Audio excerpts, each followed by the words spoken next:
Hello students, welcome to আড্ডা 24/7 WBCS topper. তোমাদের প্রত্যেককে স্বাগত জানাই এখনকার সেশনটায়।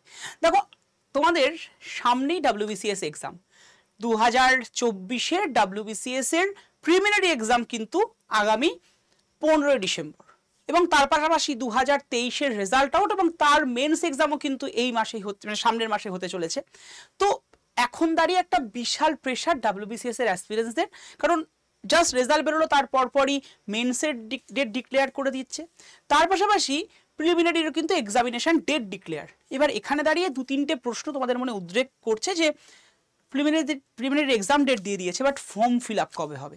রিসেন্টলি বিভিন্ন যে আমাদের সরকারি চাকরির সংক্রান্ত যে নিউজ পেপার, সেখানে একটা ডিক্লারেশন দেওয়া হয়েছে যে আগামী মাসের মধ্যেই কিন্তু নোটিফিকেশন বেরোচ্ছে, মানে আগস্ট মাসে যদি বেরোয় তাহলে সেপ্টেম্বরের মধ্যে নোটিফিকেশন মানে সমস্ত ফর্ম ফিল আপ ডান, সেপ্টেম্বরের অক্টোবর নভেম্বর ডিসেম্বরের 15 তারিখে এক্সাম। তো ঠিক আছে, এবার এই সময় দাঁড়িয়ে তোমাদের যারা যারা দেখো তিন রকমের স্টুডেন্ট বা অ্যাসপিরেন্টস তোমরা হয়ে থাকো। একটা ক্যাটাগরি অফ স্টুডেন্ট সদ্য এবছর WBCS দিচ্ছ বা প্রিপারেশনের পর এবছরই প্রথম এক্সামে বসছো। আর একটা ক্যাটাগরি অফ স্টুডেন্ট যারা কিনা দীর্ঘ 3-4 বছর ধরে প্রিপারেশন ফেজের মধ্যে দিয়ে চলছো বা তার বেশি হতে পারে বা 1-1.5 বছর হতে পারে।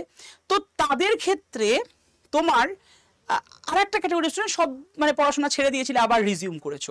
তো এই তিন ক্যাটাগরি অফ স্টুডেন্টের মধ্যে প্রথম জন তো একটু দ্বিধাদ্বন্দ্বে থাকো, এত বড় বড় পড়া, বিভিন্ন ইউটিউব চ্যানেল দেখেছো, বিভিন্ন জায়গায় বিভিন্ন বইয়ের সাজেশন পেয়েছো যে এই বইটা ভালো ওই বইটা খারাপ, বা এভাবে পড়লে ভালো হয় ওইভাবে পড়লে ভালো হয় না।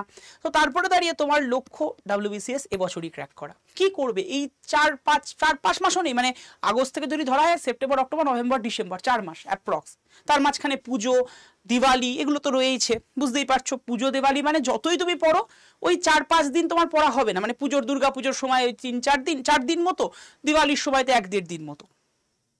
তাহলে দাঁড়িয়ে হাতে কিন্তু অলমোস্ট ওই 3.5 মাস মতো সময় থাকে। হ্যাঁ, 5 দিন বাদ দিলে 3.5 মাস হয় এমনটা নয়। আমি তোমাকে 4 দিন বললাম, একদম মানে কনস্ট্রাকটিভ ভাবে 4 দিন তুমি পড়ছো না, বা স্বাভাবিক বেশিরভাগ অ্যাসপিরেন্সি পড়াশোনা করবে না ওই সময়টা, হবেও না, কারণ বিভিন্ন বক্স মাইক এগুলো বাজবে। তারপরে দাঁড়িয়ে আগে পিছে লোকজন আসা, যেগুলো হয়ে থাকে আমাদের সমস্ত বাড়ির বাঙালি বাড়িগুলোতে, তো সেটা তো থাকবেই। হ্যাঁ, আমি বলবো চেষ্টা করো পড়ার, কিন্তু ওই আর কি বাঙালির পুজো অ্যান্ড এভরিথিং তো থাকছেই। তো সেখানে দাঁড়িয়ে আমাদের 3.5 মাস কিন্তু অ্যাপ্রক্সিমেট টাইম পাচ্ছো। এই সময়ে তোমাদের একটা ব্যাপার যে WBCS 2024 ক্র্যাক করা কি তোমার পক্ষে সম্ভব হবে, বা কি করেই বা ক্র্যাক করবে এই সময়টার মধ্যে। দেখো, আমি বলবো প্রথম যে ক্যাটাগরি অফ স্টুডেন্ট আছো তারা এক্সামে অবশ্যই বসো, ফর্ম ফিল আপ অবশ্যই করো। WBCS এ তো এরকম ব্যাপার নেই যেটা UPSC মানে IS বা PSA বা IAS এর এক্সামের ক্ষেত্রে রয়েছে যে তুমি 6 বারের বেশি, জেনারেল ক্যাটাগরি হলে 6 বারের বেশি বসতে পারবে না। WBCS এ কিন্তু এরকম বসার মানে এক্সাম তুমি যত তোমার বয়স অবধি তুমি অ্যাপিয়ার প্রত্যেক বছর করতে পারো, এই ক্ষেত্রে কোনো অসুবিধা নেই। তো সেক্ষেত্রে আমি বলবো এবছর যারা প্রথম এক্সাম দিচ্ছ তারা যদি প্রিপারেশন না নিয়ে থাকো, সেভাবে প্রিপেয়ার হওনি, আমি বলবো এক্সামটা অ্যাপিয়ার করো জাস্ট ফর তোমাদের এক্সপিরিয়েন্স গেইনের জন্য। কিন্তু মনের মধ্যে চেষ্টা করো 100% এবছরই পেতে হবে, কিন্তু এক্সপিরিয়েন্স গেইনের জন্য বসো। আশা করি বুঝতে পারছো কি বলছি। কিন্তু যারা যারা 2-3 বছর ধরে পড়ছো তাদের ক্ষেত্রে যেটা দরকার এবছরই ক্র্যাক করা দরকার, বা যেটা হয় একটা প্রেশার বিভিন্ন দিক থেকে আসছে, মেন্টাল প্রেশার থাকছে যে এবছর না হলে কি হবে, কি এই প্রশ্নটা কিন্তু জন্মাচ্ছে মনের মধ্যে। এবং যারা স্পেশালি ওই 2-3 বছর 4 বছর বা তারও বেশি বছর ধরে পড়াশোনা করছে তাদের ক্ষেত্রে যেটা হচ্ছে বারবার কোথাও গিয়ে কোন ভুলটা করছো সেটা কিন্তু খুঁজে পাচ্ছ না। দেখো, জেনারেলি হিসেবে যদি দেখা যায় ভুল যেটা তোমাদের হয়ে থাকে সেটা হচ্ছে তোমরা অনেকে আছো পুরো ডিটেলসে পড়ো। যারা ওই মাঝের ক্যাটাগরি অফ স্টুডেন্ট মানে অ্যাসপিরেন্টস তাদের ক্ষেত্রে যেটা হয় পুরো ডিটেলসে পড়ছো, সব কিছু খুব ভালো, হয়তো কোনো সাবজেক্টকে রেডি করছো। এই ভুলের মধ্যেও 3-4টে ভাগ আমি করতে পারি। একটা হচ্ছে পুরো ডিটেলসে পড়ছো কিন্তু মক টেস্ট দিচ্ছ না। আশা করি অনেকে এই ফেজটা কিন্তু পড়ছো, তাই তো। মক টেস্ট যদি ভালো করে না দাও তুমি নিজেকে কিন্তু জাজ করতে পারবে না। WBCS এর ক্ষেত্রে এমন নয় যে একদম যেটা ব্যাংকের এক্সাম বা CGL বা CHSL এর ক্ষেত্রে হয়, টাইমটাকে খুব মেনটেন করতে হয়, টাইম ম্যানেজমেন্ট করতে হয়। WBCS এর টাইম ম্যানেজমেন্টের সত্যি কথা বলতে দরকার পড়ে না, অনেকক্ষণ সময় থাকে, 2.5 ঘন্টা সময়, তো 200 প্রশ্ন 2.5 ঘন্টা আরামসে দেওয়া যায়। কিন্তু যেটা হয় সেটা হচ্ছে মক টেস্ট না দেওয়া। এবার তুমি বলবে স্যার WBCS শুধু মক টেস্ট দিলে হবে, ডিটেলসে পড়তে হবে না? একদমই সেটা নয়, অবশ্যই ডিটেলসে পড়তে হবে। কিন্তু ধরো সাপোজ তুমি পুনাম দালাল দহিয়ার বই থেকে হিস্ট্রি বা লক্ষ্মীকান্ত থেকে পলিটি পড়ে ফেলেছো, এমনও হতে পারে তুমি ধরো একটা প্রশ্ন পেলে যেটা তুমি ওই যে পড়েছো ডিটেলসে তার মধ্যে থেকে নাই থাকতে পারে, হতে পারে, এটা মানে WBCS এটা কোনো আনপ্রেডিক্টেবল একটা জায়গা, সেখানে হতেই পারে তুমি যে চ্যাপ্টারটা পড়েছো, যে চ্যাপ্টারটা পুরো ডিটেলসে পড়েছো, সেখান থেকে একটা প্রশ্নও না আসতে পারে, বা সেই চ্যাপ্টার থেকে যে প্রশ্নটা দিল সেটা তোমার ওই চ্যাপ্টারের মধ্যে নাই পড়া থাকতে পারে, বা ওই চ্যাপ্টারের মধ্যে ওই ডিটেলিংটুকু নাই থাকতে পারে। কেন স্যার? ওই যে বললাম WBCS তো বলা নেই যে ওই বই থেকে তোমাকে প্রশ্ন করবে, বলা আছে কি? বলা নেই কিন্তু, তাই না? তো সেইটাকে বোঝার জন্য, যেমন আমি তোমাদের একটা ছোট্ট এক্সাম্পল দিই, আর্টিকেল 16-এর সাবক্লজ 6 এটা যুক্ত হচ্ছে আমাদের 103তম সংবিধান সংশোধনী, যার মধ্যে দিয়ে ইকোনমিক্যাল উইকার সেকশনের বিষয়টাকে ইনক্লুড করা হচ্ছে। কিন্তু এটা লক্ষ্মীকান্তের বইয়ে তুমি প্রপারলি হয়তো পাচ্ছ না, হতে পারে। এটা কিন্তু তোমাদের আমাদের আড্ডা 24/7-এর যে পলিটির বইটা আছে তার মধ্যে তুমি পাবে। এবার কি তোমার পক্ষে তো সব বই নেওয়া সম্ভব না, আমরা কখনোই বলি তুমি সব বই পড়ো, এটা সম্ভবও নয়। তার জন্য যেটা দরকার সেটা হচ্ছে কোশ্চেন করা। এবার ধরো সাপোজ তুমি এই প্রশ্নটা পেয়েছো যে EWS এর কথা, মানে 16 কত নাম্বার সাবক্লজের মধ্যে EWS যুক্ত হয়েছে, 16 সাবক্লজ 6-এ যুক্ত হয়েছে, আনসার এটা। এবার তুমি অপশনে দেখছো 16 সাবক্লজ 4, সাবক্লজ 5, সাবক্লজ 2, সাবক্লজ 6, তুমি জানো না, তোমার অ্যান্সারটা ইদার স্কিপ করতে হচ্ছে অথবা ভুল অ্যান্সার দিয়ে আসছো তুমি। কিন্তু তুমি ফান্ডামেন্টালস খুব ভালো করে পড়েছো, এটা মৌলিক অধিকারেরই অংশ, কিন্তু হয়তো ওই জায়গাটা তুমি যে বই থেকে পড়েছো সেটা লক্ষ্মীকান্ত বা আদার্স কোনো বই হোক সেখানে নেই। আমি তোমাকে রেফারেন্স দিয়ে বললাম আমাদের আড্ডা 24/7 যে পলিটির বইটা আছে সেখানে এটা পুরো মেনশন করে দেওয়া রয়েছে, 16 সাবক্লজ 6, যেটা EWS ইকোনমিক্যাল উইকার সেকশনটা নেওয়া হয়েছে। তো এই ব্যাপারটাকে তুমি যদি MCQ যখন করতে গেছো তখন তুমি যদি ফেস করে থাকো, তুমি হয়তো লক্ষ্মীকান্তকে তোমার বেস হিসেবে পড়েছো, বা আড্ডা 24/7-এর যে কোনো একটা বই, মানে আমাদের যে পলিটির বই সেটাকে তুমি বেস করে পড়েছো, কিন্তু বেস হিসেবে পড়ার পর আরো অনেক ওই জায়গা থেকে কিন্তু প্রশ্ন দিতে পারে। তো সেই ধরনের প্রশ্নগুলোকে অ্যাটেন্ড করার জন্য মক টেস্ট অবশ্যই দরকার। মক টেস্টে তুমি ওই প্রশ্নটা পেলে তুমি যদি না অ্যাটেন্ড করতে পারো, ধরো এই প্রশ্নটাকে ধরো মক টেস্ট যখন মানে মক টেস্ট দিতে গেছো তখন হয়তো পারোনি, তুমি কিন্তু সঙ্গে সঙ্গে গুগল করেছো বা কোনো বইয়ের হেল্প নিয়েছো, দেখেছো যে হ্যাঁ ওটা 16 সাবক্লজ 6-এ আছে, তোমার কিন্তু অ্যান্সারটুকু জানা হয়ে গেল। পরীক্ষায় যখন দিল তুমি কিন্তু করতে পারলে। তোমরা অনেকেই এই ভুলটা করো যে পুরো ডিটেলসে পড়ো, দিয়ে আপনার মক টেস্ট দিচ্ছ না, এটা একটা ভুল। সেকেন্ড যে ভুলটা করো অনেকেই আছো যারা আবার উল্টোটা, শুধু মক টেস্ট দাও, মানে MCQ করতে পছন্দ করো, ডিটেল পড়ো না, তাদেরও কিন্তু ঠিক অন্য রকমের প্রবলেম তোমরা ফেস করো, আরো ডিটেলে প্রশ্ন করলে সেখানে পারো না। তো এখানে কিন্তু ব্যালেন্সিংটা দরকার, ঠিক আছে? আগে তোমাকে ডিটেলে পড়তে হবে এবং তারপরে দাঁড়িয়ে মক টেস্ট দিতে হবে। এটা যদি করো তুমি ভাই সাফল্য পাবেই পাবে। আর একটা প্রবলেম তোমাদের অনেকের ক্ষেত্রে একদম ট্রু ফ্যাক্ট, সেটা হচ্ছে বেশিরভাগ জনই প্রচুর মানে বাংলা ভাষায়, স্বাভাবিক মানে বাংলা মিডিয়ামের স্টুডেন্ট, ওয়েস্ট বেঙ্গল, বাংলার পরীক্ষা বাংলা ভাষায় পড়তে যাও, কিন্তু সত্যি কথা বলতে এখনো অবধি বাংলায় সেরকম কোনো বই খুব কম আছে। তুমি বলতে পারো না স্যার অমুক বইটা রয়েছে, তমুক বইটা রয়েছে, আছে, সেটার মানে হয়তো বলা হচ্ছে এটা প্রিলিমিনারি বেসড বই, তোমরা অনেকেই করো কি শুধুমাত্র প্রিলিমিনারি বেসড বইটা পড়ছো, কিন্তু বর্তমানে যে কোশ্চেন প্যাটার্ন সেখানে কিন্তু একটু প্রিলিমিনারি বেসড বইয়ের পাশাপাশি সাবজেক্টিভ বইটাও তোমাকে পড়তে হবে বাবু, না হলে চাপ হয়ে যাবে যে কোনো মানে প্রিলিমিনারি ক্র্যাক করায়। মেন্সের কথা তো অবশ্যই বললামই না, মেন্সে তো অবশ্যই সাবজেক্টিভ বই পড়তে হবে, ইন্ডিভিজুয়াল সাবজেক্ট ওয়াইজ বই পড়তে হচ্ছে। আর অনেকে প্রিলিমিনারি আগে পাবো তারপরে মেন্স পাবো এই ভাবনা চিন্তা করে আগে প্রিলিমিনারি বই পড়ো তারপরে মেন্সের বই পড়ো না, এর জন্য কোনোবারই প্রিলিমিনারি ক্র্যাক হচ্ছে না। তো যারা যারা এই 3-4টে সমস্যার মধ্যে দিয়ে যাচ্ছ, যে প্রবলেমগুলো বললাম আশা করি তোমরা বুঝতে পেরেছো, তাহলে সেই জায়গাগুলোকে কভার করো। যারা শুধুমাত্র ডিটেল পড়ছো মক টেস্ট, তারা মক টেস্ট এবং ডিটেল একসাথে দাও। যারা শুধুমাত্র MCQ পড়ো, ডিটেল পড়ো না, তারা দুটোই একসাথে পড়ো।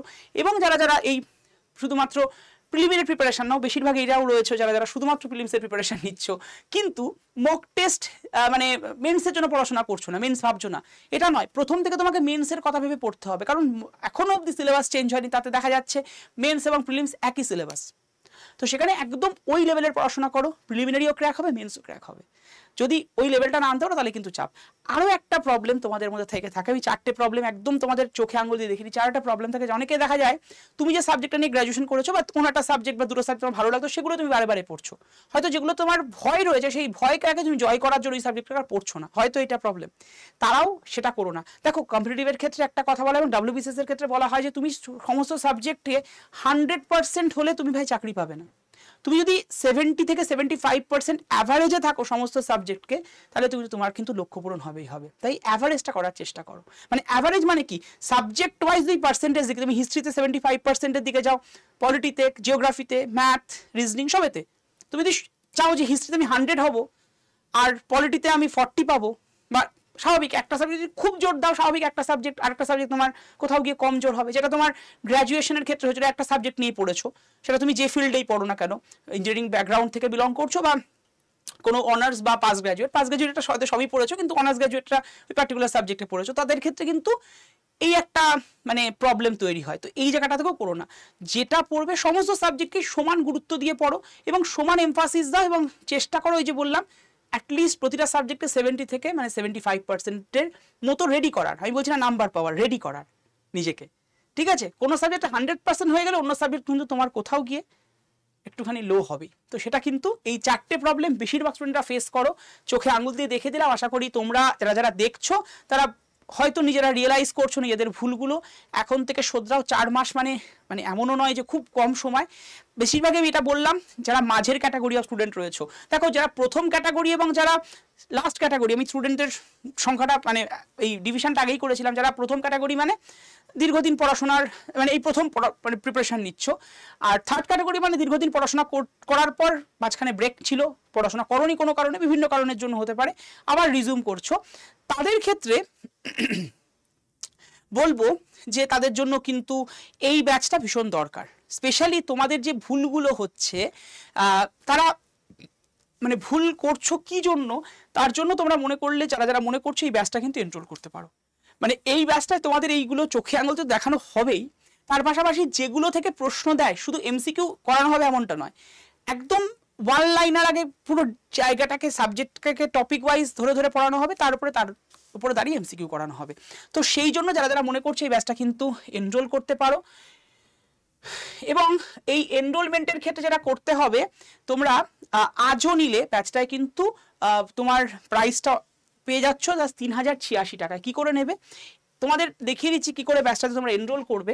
জাস্ট লাইক তুমি যখন ADDA24/7 অ্যাপসটাকে ডাউনলোড করবে, এই সেশনটার ডেসক্রিপশন বক্সে অ্যাপ ডাউনলোড লিঙ্ক আছে, just click on the link and download the app. এটা কিন্তু শুধুমাত্র প্রিলিমসের ব্যাচ, এর মধ্যে লাইভ ক্লাস, প্রতিটা লাইভ ক্লাসের রেকর্ডিং থাকছে এবং আমাদের স্টাডি ম্যাট থাকছে এবং মক টেস্ট থাকছে 77টা, এবং তার সাথে থাকে 2টো হার্ড কপি বই যেটা তোমার বাড়িতে পৌঁছে যাবে। এর জন্য কোনো এক্সট্রা পেমেন্ট বা কিছু লাগবে না। তো তুমি যেই এই সেশনের ডেসক্রিপশন বক্সে আমার নাম লেখা আছে দীপাঞ্জন তালুকদার, তার ঠিক নিচেই দেখো স্ক্রল মানে একটা জায়গা দেওয়া আছে ব্লু কালারের লিঙ্কটা, ওটা ADDA24/7 অ্যাপসে ডাউনলোড লিঙ্ক। অ্যাপ ডাউনলোড করে নাও। অ্যাপ ডাউনলোড করার পরে তোমার কাছে দেখবে স্টেট এক্সাম বলে একটা অপশন আসছে, জাস্ট ক্লিক করো। এরপরে তোমার কাছে ওয়েস্ট বেঙ্গল স্টেট এক্সাম এটা এসছে, এরপরে ক্লিক করো। এরপরে ক্লিক করার পরে হ্যালো অপশন, জাস্ট ক্লিক করো এর উপরে। এরপরে দেখো কন্টিনিউ গুগল, ইমেল মোবাইল আছে, ইমেল মোবাইলে ক্লিক করো। ইমেল মোবাইলে ক্লিক করলে এরকম interface, full name, email ID, password, confirm password লিখে সাইন আপ করে নাও। সাইন আপ করার পর এরকম ইন্টারফেস, স্টোরে গিয়ে ক্লিক করলে একটু এদিকে স্ক্রল করো, দেখো WBS সেকশনটা ওপেন হয়েছে। এই WBS সেকশনে ক্লিক করলে তোমার সামনে দেখবে WBS সেকশন বলছি, এখানটায় তুমি দেখবে WBCS সেকশন আছে, ঠিক আছে? WBCS সেকশন আছে, WBCS সেকশন এখানটায় পড়বে প্রথমেই। এই WBCS সেকশনে ক্লিক করলে তোমার কাছে এই ব্যাচটাতে প্রথমে দেখাবে। এই ব্যাচটার উপরে ক্লিক করলে প্রথমে লেখা আছে স্টার্ট, তারপরে টাইমিং, তারপরে লেখা রয়েছে VER15 গ্রিন কালারের। ওর উপরে ক্লিক করে দেখো একটা বক্স ওপেন হয়েছে এরকম, যেখানে লেখা আছে এন্টার কুপন কোড। যদি বাংলায় দেখো তাহলে লেখা থাকবে কুপন কোডটি প্রবেশ করান। ওখানে গিয়ে কুপন কোড লিখে ফেলো Y327 Y327। এর মধ্যে অ্যাপ্লাই বাটনটা আছে, এটা ক্লিক করবে। নিচেরগুলো নয়, নিচেরগুলো ক্লিক করলে কিচ্ছু হবে না, দাম কমবে না। এটা এই কোডটা অপটিমাম ডিসকাউন্ট কোড যে লেখা আছে Y327, এটার উপরে অ্যাপ্লাই করে দিলেই দামটা কমবে কিছুটা। তার পাশাপাশি দেখবে লেখা আছে ইউজ কয়েন, পাশে ছোট্ট একটা বক্স, ওতেও ক্লিক করো। দামটা কমে এসে জাস্ট হবে 3086 টাকা। এটা কিন্তু কমপ্লিট প্রিপারেশন ফর মেন্স, এবং যেভাবে বললাম যে ভুলগুলো তোমরা করো সেই ভুল থেকে বাঁচার জন্য কিন্তু এই ব্যাচটা তোমাদের পুরোপুরি রেডি করাবে। এবং আমরা তো প্রত্যেকে রয়েছি, তার পাশাপাশি শান্তানু স্যার রয়েছেন তোমাদের মেন্টর হিসেবে। তো সবাই তোমাদেরকে হেল্প করবে এবং আমরা তো রয়েছি, প্রতিটা সাবজেক্ট ওয়াইজ তোমাদেরকে পড়ানো হবে এই ব্যাচে। যারা যারা মনে করছো অবশ্যই এনরোল করে নাও, এবং যারা যারা ভুল করছো, স্পেশালি ভুল করে এসছো কয়েকটা বছর ধরে এবং তারপরে ডিপ্রেশন, ওভার থিঙ্ক, এভরিথিং চলছে, তারা এই ব্যাচটা এনরোল করতে পারো। এবং যারা যারা, আমি বলবো যারা যারা সদ্য পাস আউট, তাদের এই ব্যাচটার ক্ষেত্রে আমি বলবো না করলেও চলবে, তারা নিজেদেরকে রেডি করো, তবে করতে পারো। কিন্তু যারা যারা ওই থার্ড ফেজে রয়েছে, অর্থাৎ বেশ কিছুদিন পড়াশোনা করেছিলে, আবার রিজিউম করেছে বছর, ভাবছো পরীক্ষাটা দেবে, তাদের জন্য বলবো এই ব্যাচটা। তো লাস্ট দুটো ক্যাটাগরি অফ স্টুডেন্ট অবশ্যই এনরোল করে নিও। ভালো থেকো, সুস্থ থেকো, এরকমই ইনফরমেটিভ ভিডিও নিয়ে দেখা হচ্ছে নেক্সট দিনকে। Thank you to all of you.